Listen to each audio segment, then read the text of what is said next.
नमस्कार। 11 जुलाई 2022 को Indian prime minister Narendra Modi के द्वारा न्यू पार्लियामेंट बिल्डिंग के ऊपर इंडियन नेशनल एम्बलम यानी भारतीय राष्ट्रीय प्रतीक अशोक स्तंभ का अनावरण किया गया था, जिसकी लंबाई लगभग 6.5 मीटर और इसका वजन 9500 केजी के आसपास बताया जा रहा है।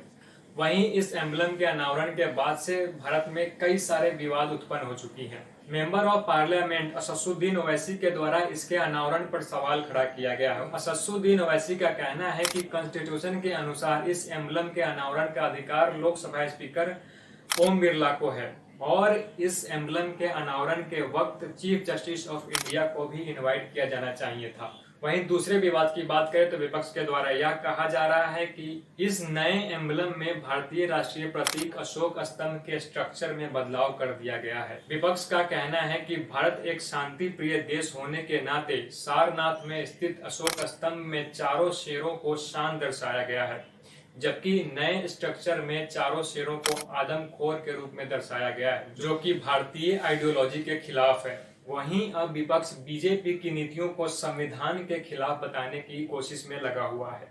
इन्हीं सब विवादों के बीच आगे हम भारतीय राष्ट्रीय प्रतीक अशोक स्तंभ के इतिहास और भारत में मूर्तिकला के विकास के हिस्ट्री को भी समझने की कोशिश करेंगे। 273 ईसा पूर्व के कालखंड यानी कि आज से लगभग 2300 वर्ष पहले की बात करें तो उस वक्त भारत में मौर्य वंश का शासन था और वहीं मौर्य वंश के तीसरे शासक सम्राट अशोक, जो विश्व भर में द ग्रेट अशोक के नाम से प्रसिद्ध है।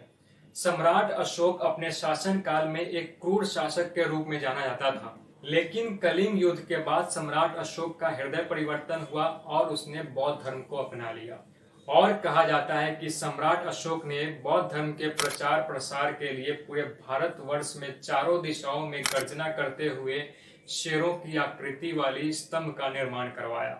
शेरों को शामिल करने के पीछे यह प्रमाण मिलता है कि भगवान बुद्ध को सिंह का पर्याय माना जाता है। इसके अलावा सारनाथ में भगवान बुद्ध के द्वारा दिए गए धर्म उपदेश को सिंह गर्जना भी कहते हैं। इसीलिए बौद्ध धर्म के प्रचार के लिए शेरों की आकृति को महत्व दिया गया और यही कारण है कि सम्राट अशोक ने सारनाथ में शेरों की गर्जना करते हुए स्तंभ का निर्माण करवाया। 26 जनवरी 1950 जिस दिन भारत गणतंत्र बना, उसी दिन भारत के द्वारा अशोक स्तंभ के अपर टॉप भाग को भारत का राष्ट्रीय प्रतीक मान लिया गया।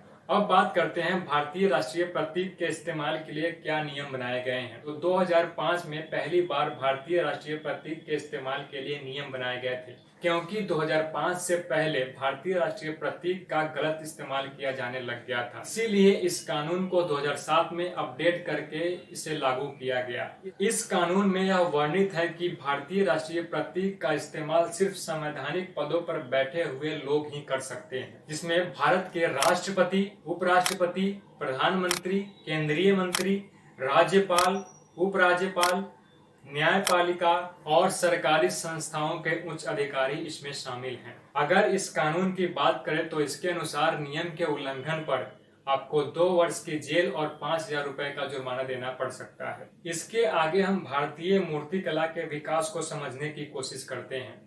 पाषाण काल में पत्थर के बर्तन और औजारों को बनाने की शुरुआत हुई, लेकिन भारत में मूर्तिकला का विकास हड़प्पा कालीन सभ्यता से ही शुरू हो गई थी। सिंधु घाटी सभ्यता के स्थल से पशुपतिनाथ की मूर्ति के अलावा बहुत सारी मूर्तियों को भी पाया गया था। आपको बता दें कि वैदिक काल में यानी कि आज से लगभग 4000 वर्ष पहले मूर्ति पूजा का प्रचलन नहीं था। उस वक्त लोग अग्नि के चारों तरफ बैठकर पूजा करते थे। इसके बाद मौर्य काल, गुप्त काल, कुषाण काल और शुंग काल में मूर्ति कला का बहुत अधिक विकास हुआ। इन सभी कालों में शुंग काल को मूर्ति कला के विकास के लिए सुनहरा काल माना जाता है और इन सभी कालों में बौद्ध धर्म, जैन धर्म और हिंदू धर्म के मूर्तियों का बहुत अधिक निर्माण किया गया। गंधार शैली और मथुरा शैली, जिसमें लाल सफेद पत्थरों का इस्तेमाल किया गया, इस युग में इसका खूब विकास हुआ। परंतु भारत में मुस्लिम आक्रांताओं के आगमन के बाद से भारत में मूर्ति कला का विकास रुक गया। इस कालखंड में मकबरे और इमारतों के निर्माण पर ज्यादा ध्यान दिया जाने लगा। इसके पीछे सबसे बड़ा रीजन यह बताया जाता है कि मुस्लिम समुदाय के लोगों के द्वारा मूर्ति पूजा पर विश्वास नहीं रखे जाने की वजह से भारत में मूर्ति निर्माण की प्रक्रिया को रोक दी गई और यही रीजन है कि मुस्लिम शासकों के द्वारा उनके शासन काल में एक भी मूर्ति का निर्माण नहीं करवाया गया। इसके अलावा आप सभी मुस्लिम शासकों के मकबरे को भारत के अलग अलग हिस्सों में देख सकते हैं।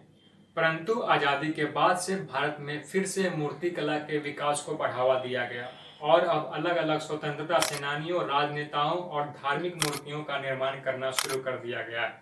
यहाँ पर मैं आपको एक और रोचक चीज बताना चाहूंगा कि जितनी भी मूर्तियों का निर्माण होता है उनमें सभी लोग देह त्याग चुके होते हैं, परंतु उत्तर प्रदेश के एक पॉलिटिकल लीडर जो सीएम के पद पर भी रह चुकी है, उनके द्वारा खुद की मूर्तियों का ही निर्माण किया जा चुका है, जिसको आप लखनऊ और नोएडा के अंबेडकर पार्क में आसानी से देख सकते हैं। अंत में राष्ट्रीय प्रतीक में दर्शाए गए लायंस के स्ट्रक्चर के कॉन्फ्लिक्ट को आपके ऊपर छोड़ता हूं। आप स्वयं डिसाइड करें कि क्या वाकई में न्यू स्ट्रक्चर में दर्शाए गए लायंस का स्ट्रक्चर गलत है या फिर इसमें कॉन्फ्लिक्ट वाली कोई ऐसी बात नहीं है। तो यह था अब तक का अपडेट। अगर वीडियो इन्फॉर्मेटिव लगा हो तो लाइक जरूर करें और चैनल को सब्सक्राइब करना बिल्कुल मत भूलें। मिलते हैं अगले वीडियो में। धन्यवाद।